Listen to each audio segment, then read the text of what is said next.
Baik, berikutnya kita akan membahas tentang cara meningkatkan user experience. Untuk bagian ini akan saya ambilkan dari sebuah materi yang ditulis oleh Melanie dengan judul 10 Simple User Experience Hacks for Growth. Baik, kita mulai. Jadi cara yang pertama untuk meningkatkan sebuah user experience menurut Melanie adalah don't drive blindfold, do, measure, learn, repeat. Jadi kalau kita ingin menjalankan sebuah produk, maka kita jangan blindfold, jangan tutup mata. Jadi semua harus ada pengukuran atau measure, kemudian dipelajari, setelah itu kemudian diulangi atau repeat. Nah, sebagai contoh adalah sebuah produk Samsung, maka untuk meningkatkan user experience-nya, maka Samsung akan memberikan produk satu Samsung kepada 2 orang selama 30 menit, maka dia harus mendapatkan 5 buah respon. Nah, ini dengan cara ini maka dia akan bisa meningkatkan bagaimana pengalaman si pengguna itu terhadap smartphone Samsungnya atau mungkin produk-produk Samsung yang lain, sehingga dengan pengukuran itu akan memperbaiki produk di kemudian hari. Kemudian cara yang kedua adalah talk to everyone, reach no one, know who your users are inside and out. Jadi berbicaralah kepada setiap orang, jangan hanya orang tertentu saja. Kenali pelangganmu, ya. Nah, contohnya misalkan pada produk McDonald, McD, ya, maka dia akan melakukan pengukuran dengan cara 3 orang selama 30 menit, maka harus mendapatkan 24 respon. Nah, dengan cara seperti ini, maka respon-respon yang didapat akan digunakan untuk memperbaiki kinerjanya, sehingga mungkin pada sebuah pelayanan di McD akan ada sebuah pelayanan yang lebih cepat. Mungkin satu orang pelanggan ditarget misalkan 30 detik harus selesai. Nah, itu dari hasil pengukuran seperti ini. Jadi 3 orang selama 30 menit berbicara, maka dia akan mendapatkan 24 respon. Nah, respon-respon itulah yang digunakan untuk memperbaiki dari kinerja di McD-nya. Dan yang ketiga adalah map the journey. Identify opportunities within a user's journey. Jadi sebaik sebuah produk adalah si pelanggan itu dia bisa menikmati journey-nya atau petualangan melalui produk itu. Jadi apa saja yang bisa dinikmati opportunity-nya si pelanggan ketika dia menelusuri sebuah produk tertentu, ya.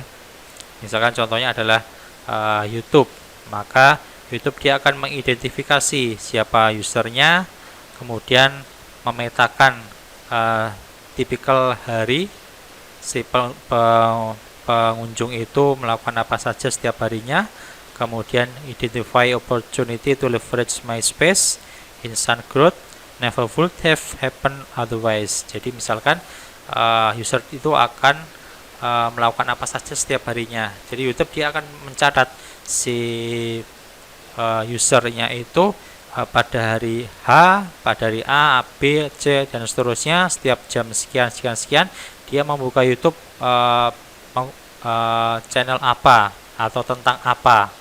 Maka pada next berikutnya, repeat berikutnya, maka YouTube akan menayangkan channel-channel yang menyerupai apa yang sudah ditonton oleh pelanggan sebelumnya itu.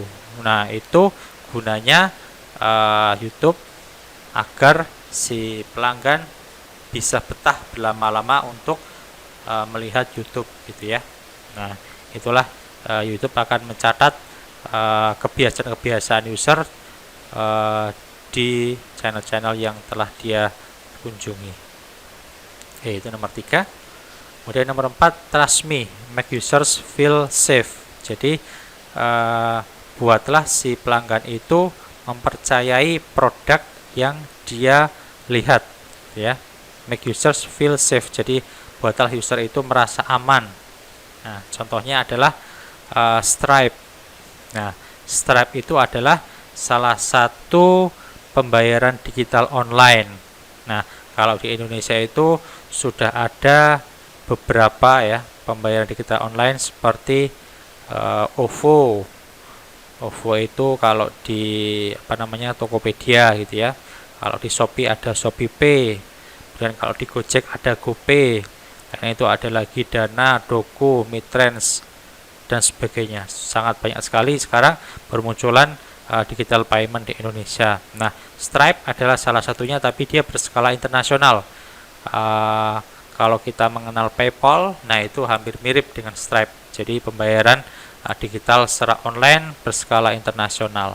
Nah, Stripe mencoba meyakinkan kepada si pelanggan agar pelanggan itu percaya atau safe untuk melakukan pembayaran menggunakan Stripe. Nah, caranya adalah dengan menampilkan beberapa review-review dari pelanggan yang sudah pernah menggunakan Stripe sebelumnya. Nah, ini ada customer review, kemudian juga ada official Facebook atau official Instagram dan sebagainya, di mana di situ ada review-review pelanggan yang sudah pernah menggunakan Stripe dan mereka merasa aman. Nah, itu yang keempat. Kemudian berikutnya yang kelima adalah be the best hotel converts on boarding, get users started, engaged and invested. Nah, jadi buatlah pelanggan itu senyaman mungkin. Seperti halnya ketika pelanggan itu ada di hotel, maka dia akan merasa nyaman di situ. Jadi tidak dibebankan pada pekerjaan yang membosankan. Nah, di sini misalkan contohnya adalah sebuah aplikasi namanya Slack. Slack itu adalah sebuah aplikasi yang digunakan untuk mendukung sebuah komunikasi dalam sebuah tim. Jadi misalkan ada sebuah perusahaan yang dia akan memiliki karyawan yang sangat banyak. Nah, di perusahaan itu akan berusaha mengelompokkan karyawannya itu dalam beberapa tim sesuai dengan perannya. Nah, secara online akan lebih mudah ketika kita menggunakan sebuah aplikasi namanya Slack ini. Nah, di sini ada sebuah contoh tampilan dari Slack, tampilan awal gitu ya. Nah, pada tampilan awal ini kita langsung dihadapkan sebuah tampilan yang kemudian kita diminta untuk memasukkan email.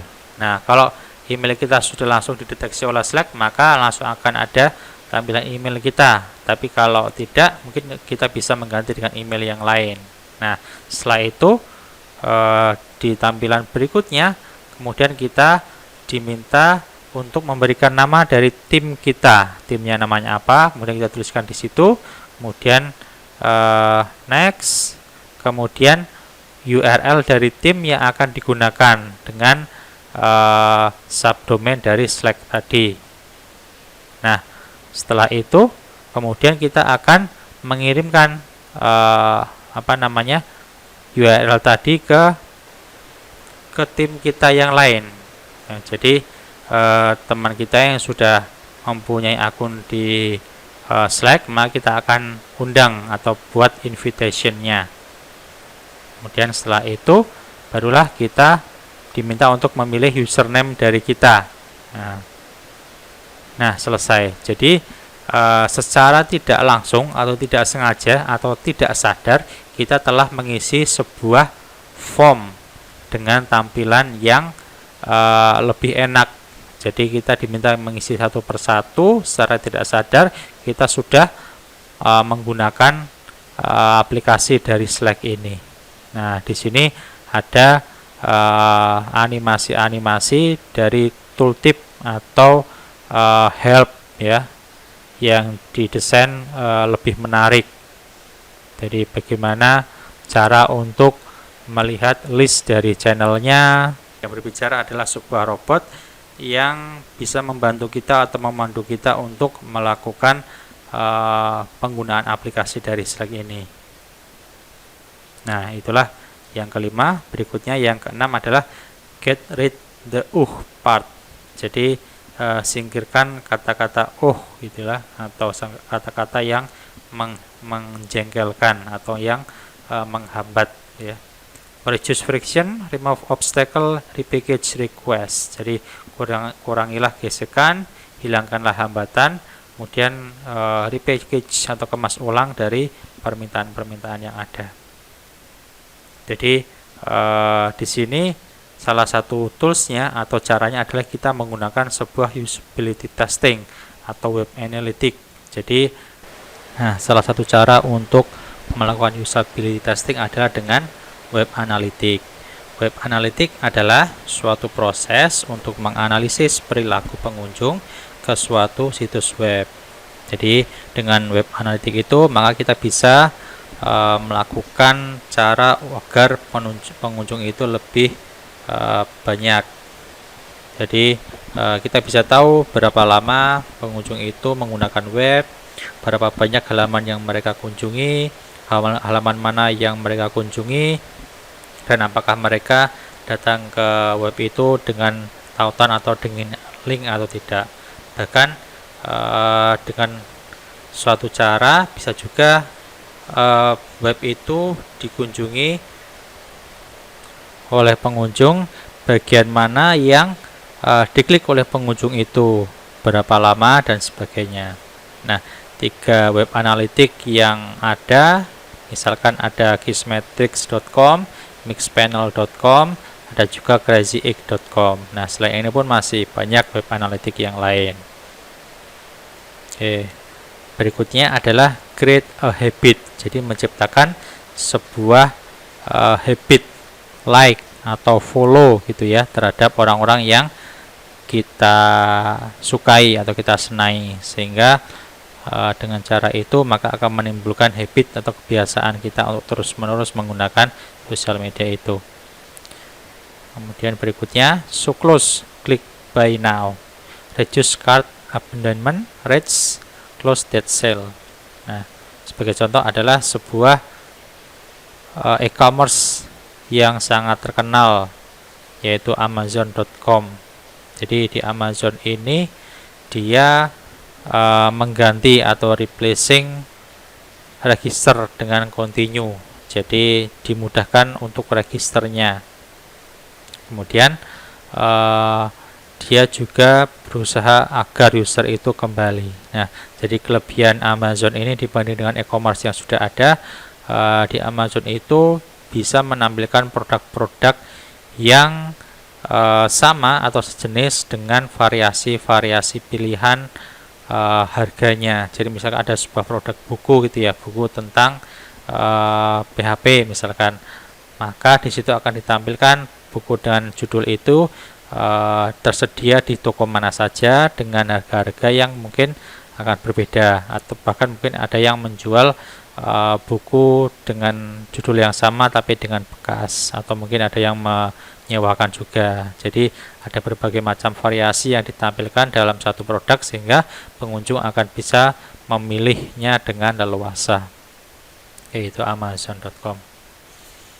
Yang nomor 9 adalah go the extra mile to delight, include little touch to make an awesome experience. Jadi contohnya adalah sebuah perusahaan transportasi online, yaitu Uber. Kalau di Indonesia yang terkenal adalah Gojek ya, atau Grab. Nah, kalau di Amerika yang paling terkenal adalah Uber-nya. Nah, dengan Uber